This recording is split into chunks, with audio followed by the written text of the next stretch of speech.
Hello friends, I am Tanu Shukla. Welcome to crack TET. आज हम लोग प्रेजेंटेशन के माध्यम से अपना डिस्कशन शुरू करने वाले हैं। ये रहा मेरा इंट्रो। अब हम लोग आगे बढ़ते हैं। आप हमारे फेसबुक ग्रुप को ज्वाइन कर सकते हैं। आप हमें इंस्टा पर भी इन आईडीज़ पर फॉलो कर सकते हैं। उसके अलावा आप हमारे टेलीग्राम चैनल को भी ज्वाइन कर सकते हैं और आप हमारे वेबसाइट पर भी विजिट करके हमारे नोट्स को ले सकते हैं। अब हम लोग आगे बढ़ते हैं। आज का जो हमारा टॉपिक है, जैसा कि आप लोगों ने थंबनेल में देखा होगा कि आज का जो हमारा टॉपिक है वो है इंटेलिजेंस, बुद्धि। तो पहले हम देखते हैं कि ये जो इंटेलिजेंस वर्ड है वो कहाँ से आया है। तो ये एक लैटिन वर्ड है और ये एक लैटिन शब्द है जो कि इंटेलेग्रे या फिर इंटेलिजेंसिया वर्ड से बना हुआ है, जिसका मतलब होता है टू अंडरस्टैंड, समझ या समझना। इस वर्ड को सबसे पहले दिया किसने था? तो इस वर्ड को सबसे पहले फ्रांसिस गाल्टन ने दिया था। तो ये दो फैक्ट हो गए इंटेलिजेंस के बारे में, ये हमें याद रखना है। अब हम लोग नेक्स्ट स्लाइड पर चलते हैं। तो जो हमारा अगला स्लाइड है उसमें है कि मीनिंग ऑफ इंटेलिजेंस, बुद्धि का अर्थ। तो पहले हम ये देखते हैं कि बुद्धि को सिर्फ एक अर्थ में नहीं लिया जाता, बुद्धि के अनेकों अर्थ हो सकते हैं। तो आज हम कुछ उसके संभावित अर्थ देख सकते हैं। इसको विभिन्न विद्वानों ने अपने अपने हिसाब से परिभाषित किया है। हम इसके कुछ जनरल अर्थ देखते हैं, सामान्य अर्थ देख लेते हैं।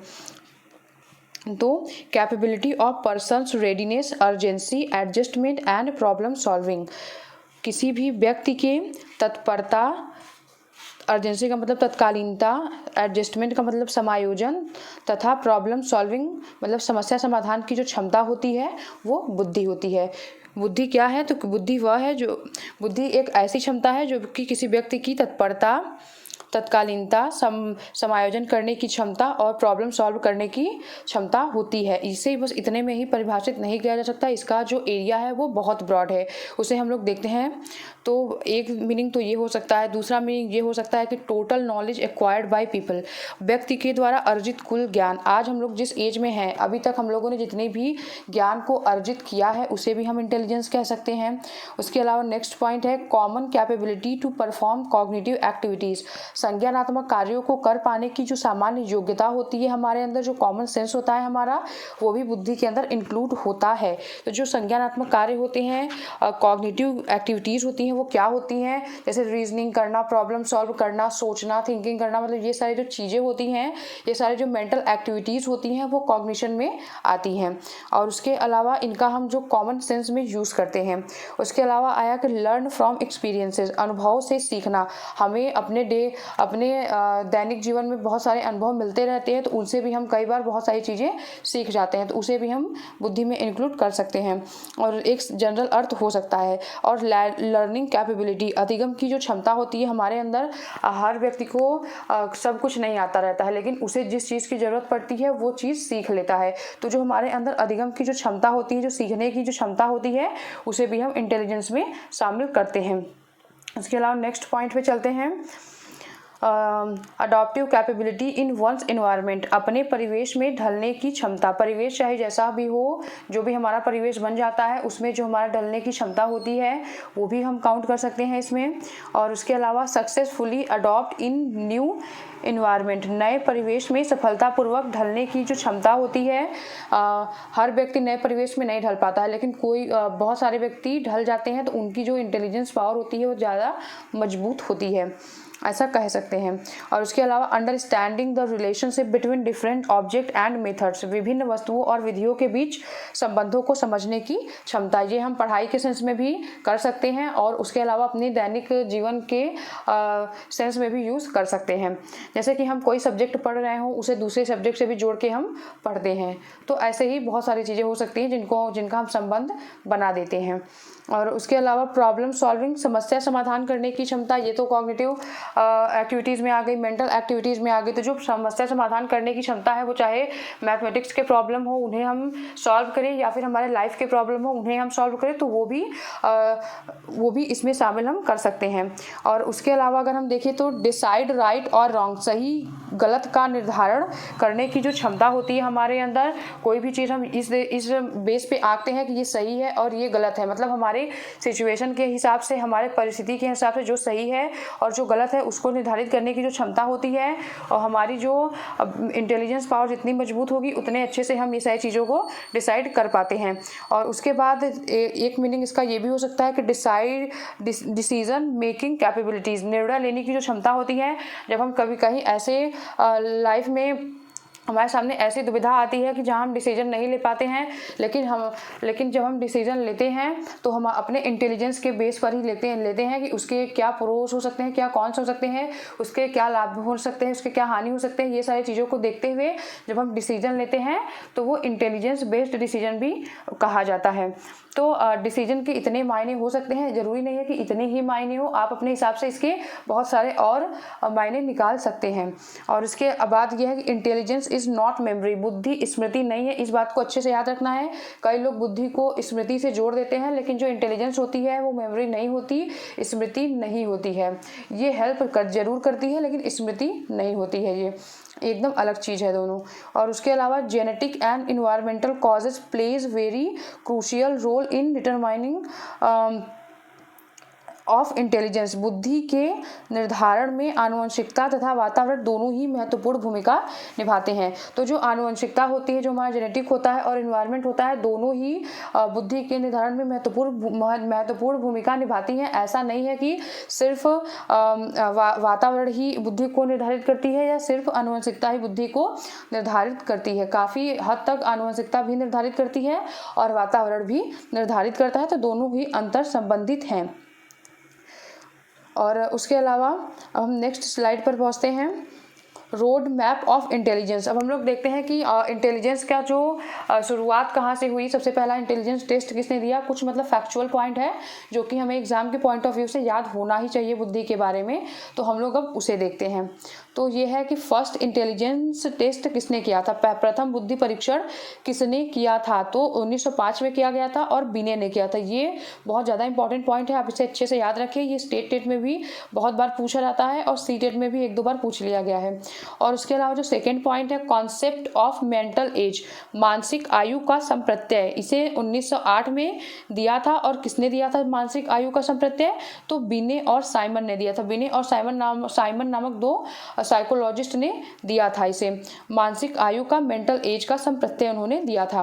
और उसके अलावा थर्ड पॉइंट है फादर ऑफ इंटेलिजेंस टेस्ट, तो पहला इंटेलिजेंस टेस्ट जो है वो बिने ने किया था, इसलिए इंटेलिजेंस टेस्ट के फादर कौन हुए, बिने हुए। बुद्धि परीक्षण के पिता कौन है हुए, तो बिने हुए। ये भी पॉइंट काफ़ी इंपॉर्टेंट है। और उसके अलावा नेक्स्ट पॉइंट है इंटेलिजेंस क्वोशिएंट, बुद्धि लब्धि का जो फॉर्मूला है या संप्रत्यय है किसने दिया था, स्टोन ने दिया था। और कब दिया था, 1912 में दिया था, तो ये भी काफ़ी इंपॉर्टेंट है। और इन्होंने दिया था IQ, मतलब बुद्धि लब्धि बराबर मानसिक आयु बटे वास्तविक आयु, MA/CA, इसे हमें अच्छे से याद रखना है।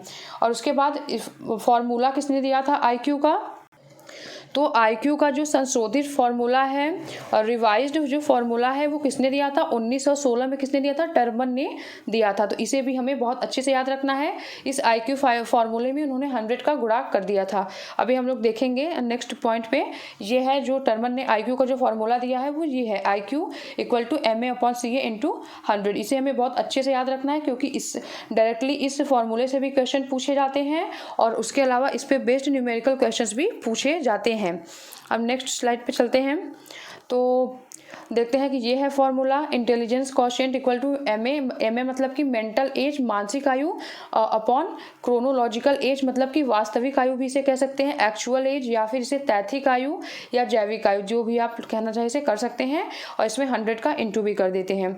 और उसके अलावा यही फॉर्मूला है। एक यहाँ पे क्वेश्चन भी ले लेते हैं कि अगर किसी बच्चे का जो मेंटल एज है, मानसिक आयु 11 साल है, जो कि यहाँ पे ऊपर लिखा गया है, और उसका जो एक्चुअल एज है, क्रोनोलॉजिकल एज है, वो 10 साल है, तो जब हम इसको फॉर्मूला पे कैलकुलेट करेंगे तो उसका जो IQ निकल कर आएगा 110 निकल कर आएगा, जो कि एवरेज से ये बच्चा ज़्यादा है, हम ऐसा बता सकते हैं।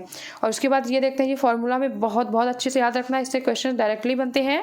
और यहाँ पे हम नेक्स्ट पे पहुँचते हैं, तो IQ टेबल देखते हैं। IQ टेबल देखते हैं तो जो कि टर्मन का ज़्यादा देखा जाता है, IQ टेबल ज़्यादा फेमस है, तो हम उसी वाले को देखते हैं। तो जो बच्चा 140 से 69 के बीच में होगा, मतलब 140 से एबव ही मानते हैं तो वो बच्चा जीनियस होता है। और वेरी सुपीरियर कैटेगरी में या फिर गिफ्टेड कैटेगरी में, प्रतिभाशाली कैटेगरी में हम किन बच्चों को शामिल करते हैं? जिनका 120 से 139 के बीच में जो IQ होता है उन्हें शामिल करते हैं। तो यहाँ पे अगर हम इम्पॉर्टेंट की बात करें तो यहाँ पे एक 140 वाला इम्पॉर्टेंट है और एक गिफ्टेड वाला इम्पॉर्टेंट है। उसके अलावा ये एवरेज वाला इम्पॉर्टेंट है, 90 से 110 के बीच में जो होता है मेंटल IQ जो हमारा होता है वो एवरेज होता है, और ये 50% लोगों का होता है। बहुत सारे लोगों का, मतलब 50% नहीं, बहुत सारे लोगों का होता है, तो एवरेज लोग ज़्यादा होते हैं दुनिया में। और उसके अलावा इसके इम्पॉर्टेंट एक बॉर्डर लाइन वाला भी इम्पॉर्टेंट है 70 से 79 के बीच में, और उतना ज़्यादा इंपॉर्टेंट नहीं है। ज़्यादातर क्वेश्चन जो है वो एवरेज से और जीनियस से और बॉर्डर लाइन से ही बनते हैं, और ये आप लोग एक बार अच्छे से देख लीजिएगा, यहाँ पे मिल जाएगा आपको। और उसके अलावा नेक्स्ट पे चलते हैं स्लाइड पर, तो देखते हैं कि सम इंटेलिजेंस थियोरी, बुद्धि के सिद्धांत, कुछ महत्वपूर्ण सिद्धांत हैं। मैं आपको पहले ये बता दूं कि मैं ये जो हमारा ये बैच चल रहा है वो स्पेशली सीटेट 2020 को टारगेट करके चल रहा है, इसलिए हम पहले वो सारे पॉइंट कंप्लीट करेंगे जो कि सीटेट 2020 के लिए बहुत ज़्यादा इंपॉर्टेंट है। उसके अलावा जिससे 1-2 क्वेश्चन 8-10 साल में कभी बन जाते हैं, उन सारे टॉपिक्स को भी हम लोग कंप्लीट करेंगे, छोड़ेंगे कुछ भी नहीं, लेकिन पहले हम इंपॉर्टेंट टॉपिक को कंप्लीट करेंगे ताकि अगर एग्ज़ाम जल्दी हो जाए तो भी हमारा कम से कम 25-26 नंबर तक का CDP कंप्लीट रहे। तो ऐसा नहीं है कि मेरे पढ़ाने से सारा CDP 30 आउट ऑफ 30 आ जाएगा, लेकिन हाँ 25 नंबर तो आ ही जाएगा, आप लोग अच्छे से उसे कर सकते हैं। तो हम लोग जो इंटेलिजेंस थियोरी, इसे हम डिटेल में डिस्कस नहीं करने वाले हैं अभी, हम सिर्फ उसका नाम देखेंगे और उसके राइटर का जो थियोरी किस राइटर ने दी है, किस साइकोलॉजिस्ट ने दी है, उसके बारे उनका नाम देखेंगे। और इस पर 2 वीडियो अलग से बनाई जाएगी, लेकिन वो वीडियो अभी नहीं बनेगी। हम लोग सिर्फ एक ही जो बुद्धि का सिद्धांत है जो कि गार्डनर का है, जैसे कि सिलेबस में मेंशन किया गया है, उसे हम लोग कल डिटेल में चर्चा करने वाले हैं उस पर। लेकिन और जो ढेर सारी बुद्धि के जो सिद्धांत हैं उस पर हम लोग 2 वीडियो अलग से लेकर आएंगे, लेकिन वो सारे टॉपिक कंप्लीट होने के बाद आएगी। आई होप आप लोगों को कोई प्रॉब्लम नहीं होगी इसमें, आप लोग कमेंट करके बता सकते हैं। तो जो पहला है हम लोग देख रहे हैं थियरी में, यूनिफैक्टर थियरी, बुद्धि का एक कारक सिद्धांत। इसे किसने दिया था? अल्फ्रेड बीने ने दिया था। अल्फ्रेड बीने ने इस एक कारक बुद्धि सिद्धांत में बताया था कि लोगों के अंदर, मतलब किसी भी जिस व्यक्ति का G फैक्टर मजबूत होता है, मतलब कि जनरल फैक्टर मजबूत होता है, अगर वो हर चीज़ में आगे होता है। उन्होंने सिर्फ एक ही फैक्टर माना था, जो व्यक्ति मैथमेटिकल कैलकुलेशन में अच्छा है वो पोएट्री में भी अच्छा होगा, ऐसा ये मानते थे वो, मतलब वो बच्चा हर चीज़ में अच्छा होगा जिसका जनरल फैक्टर मजबूत होगा। तो फिर इस थियरी को क्रिटिसाइज किया था, तो उसके जगह पे एक दूसरी थियरी आई, बुद्धि का द्विकारक सिद्धांत, 2 फैक्टर थियरी आया चार्ल्स स्पीयरमैन का। चार्ल्स स्पीयरमैन ने 2 फैक्टर थियरी लाया था और उन्होंने बीने को क्रिटिसाइज किया कि सिर्फ एक ही फैक्टर नहीं होता, 2 फैक्टर होते हैं, एक G फैक्टर होता है और एक S फैक्टर होता है। G फैक्टर मतलब कि जनरल फैक्टर हो गया, और S फैक्टर का मतलब हो गया कि इस स्पेसिफिक फैक्टर हो गया, विशिष्ट तत्व हो गया। तो हर व्यक्ति के अंदर 2 फैक्टर मौजूद होते हैं, ऐसा कहा था चार्ल्स स्पीयरमैन ने। ये हमें सिद्धांत का नाम याद रखना है, बहुत ऊपर से क्वेश्चन कभी कभी बन जाते हैं कि यूनिफैक्टर थियरी में किस फैक्टर की उन्होंने बात की थी, तो G फैक्टर की, और 2 फैक्टर थियरी में उन्होंने किसकी बात की थी स्पीयरमैन ने, चार्ल्स स्पीयरमैन ने, तो G फैक्टर की और S फैक्टर की। इन सारी थियरीज को हम डिटेल में पढ़ेंगे, लेकिन वो अलग वीडियो आएगी। और उसके अलावा नेक्स्ट पॉइंट है हमारा मल्टी फैक्टर थियरी, बहुकारक सिद्धांत। इसे किसने दिया था? तो इसे थॉर्नडाइक ने दिया था। इन्होंने इसमें 3 तरह की बुद्धि की बात की थी, मूर्त बुद्धि, अमूर्त बुद्धि, सामाजिक बुद्धि। कॉन्क्रीट इंटेलिजेंस हो गया, ऑब्स्ट्रैक्ट इंटेलिजेंस हो गया एंड सोशल इंटेलिजेंस हो गया। इस थियरी को भी हम लोग डिटेल में अलग से वीडियो में चर्चा करेंगे, इसमें चर्चा नहीं करेंगे, लेकिन हमें इतना याद रखना है कि मल्टी फैक्टर थियरी किसने दिया था, बहुकारक बुद्धि का सिद्धांत किसने दिया था, तो थॉर्नडाइक ने दिया था। कई बार हम लोगों को क्वेश्चन ऐसे फ्रेम करते हैं कि बुद्धि का सिद्धांत दे देंगे और पूछेंगे इसमें से कौन सा बुद्धि का सिद्धांत है, कौन सा बुद्धि का सिद्धांत नहीं है। तो ऐसे भी क्वेश्चंस फ्रेम होते हैं, अगर ऐसे क्वेश्चन आएंगे तो आप लोगों के नहीं छूटेंगे। और उसके अलावा यह है ट्राइआर्किक थ्योरी ऑफ इंटेलिजेंस, बुद्धि का 3 आर्किक सिद्धांत किसने दिया था, रॉबर्ट स्टर्नबर्ग ने दिया था। इसे भी हम लोग एक अलग वीडियो में देखेंगे। अभी हमें सिर्फ इसका नाम याद रखना है। ग्रुप फैक्टर थियरी, समूह कारक सिद्धांत किसने दिया था? थर्स्टन ने दिया था समूह कारक सिद्धांत।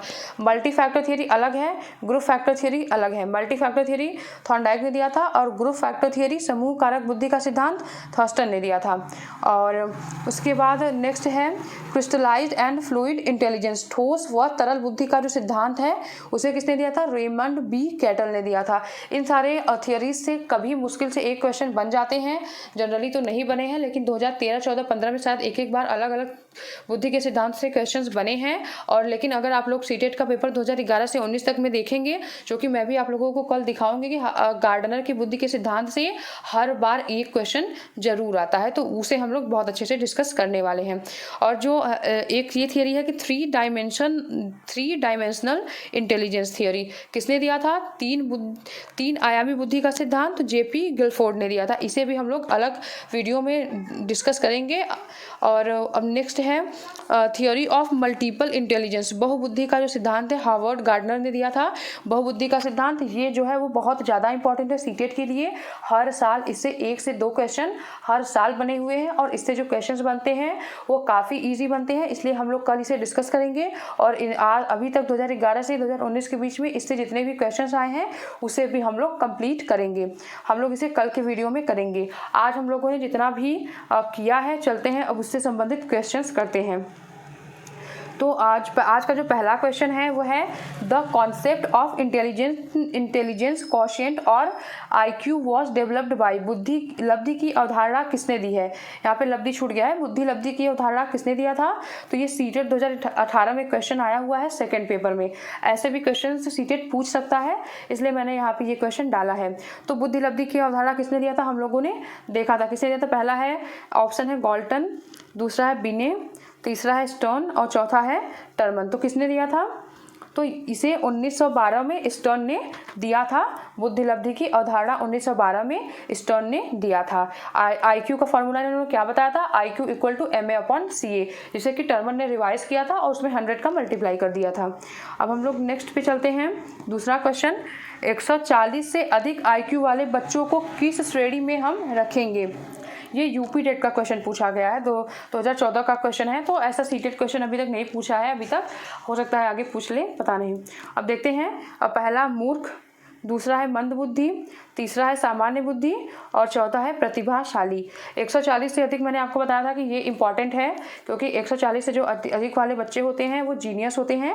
तो जो इसका आंसर होगा वो चौथा हो जाएगा, प्रतिभाशाली। और उसके बाद नेक्स्ट क्वेश्चन पर चलते हैं। नेक्स्ट क्वेश्चन है आज का, कौन सा बुद्धि का सिद्धांत नहीं है? जो भी इसमें पॉइंट पहला है एक तत्व सिद्धांत, यूनिफैक्टर थियरी हम लोगों ने देखा था। एक तत्व का सिद्धांत जो है वो बिने का है, तो ये तो बुद्धि का सिद्धांत है। दूसरा हो गया द्वितत्व सिद्धांत, 2 फैक्टर थियरी, स्पीयरमैन ने दिया था, G फैक्टर और S फैक्टर। और उसके अलावा प्रत्यागमन सिद्धांत, लॉ ऑफ रिग्रेशन। तो ये जो लॉ ऑफ रिग्रेशन है वो जेनेटिक्स से संबंधित है, आनुवंशिकता से संबंधित है, यही आपका आंसर है। और उसके बाद चौथा पॉइंट है अब बहुतत्व सिद्धांत, मल्टी फैक्टर थियरी किसने दिया था? थॉर्नडाइक ने दिया था। तो आज का जो हमारा ऑप्शन हो गया, आंसर हो गया, वो कौन सा हो गया? ये 3 हो गया कि कौन सा इसमें से बुद्धि का सिद्धांत नहीं है। इसलिए भी इंपॉर्टेंट हो जाता है हमें बुद्धि के सारे सिद्धांत का नाम याद रखना और उसके राइटर का नाम याद रखना, क्योंकि कई बार बुद्धि के नाम के साथ राइटर का नाम मिलाने के लिए भी ऑप्शन दिया जा सकता है। इस तरीके के क्वेश्चंस भी एग्जाम में बन सकते हैं। और नेक्स्ट क्वेश्चन है हमारा, बुद्धि है, ये सीटेट 2016 में आया था, आ चुका है क्वेश्चन। एक विशिष्ट योग्यता है, सामर्थ्यों का समुच्चय है, दूसरों के अनुकरण करने की योग्यता है और चौथा है एक अकेला और जातीय व्यवहार है। तो दूसरों के अनुकरण करने की योग्यता नहीं है, ये तो पहले ही कट गया। एक अकेला और जातीय व्यवहार, ये तो एकदम विचार है, एकदम खत्म। एक विशिष्ट योग्यता नहीं होती है ये। और इसका जो आंसर होगा वो होगा बी, सामर्थ्यों का समुच्चय है। और उसके बाद नेक्स्ट है जो कि आज का लास्ट क्वेश्चन है, और ये क्वेश्चन आप लोगों को करके कमेंट बॉक्स में इसका आंसर देना है। बुद्धि परीक्षण में IQ टेस्ट में एक 16 वर्षीय बच्चा, जिसका जो रियल एज है बच्चे का रियल एज है वो 16 साल है, मतलब क्रोनोलॉजिकल एज जो CA है बच्चे का वो 16 साल है, और वो IQ टेस्ट में 75 अंक प्राप्त करता है। तो उसका मेंटल एज क्या होगा? इसे हमें IQ का जो टर्मन ने रिवाइज्ड फॉर्मूला दिया है उसी फॉर्मूला का यूज चूज़ करके बताना है आंसर, तो आप लोग इसे कमेंट बॉक्स में बताएंगे। ऑप्शन रहे ये 12 वर्ष, दूसरा है 8 वर्ष, तीसरा है 14 वर्ष और चौथा है 15 वर्ष। तो आप लोग इसे बताएंगे कमेंट बॉक्स में। और आप हमारे चैनल, अगर आप लोगों को मेरे इस चैनल के कंटेंट पसंद आ रहे हैं तो आप मेरे चैनल को सब्सक्राइब करें, मेरे वीडियोस को लाइक करें, शेयर करें और बेल आइकन को भी प्रेस करें। Thanks for watching.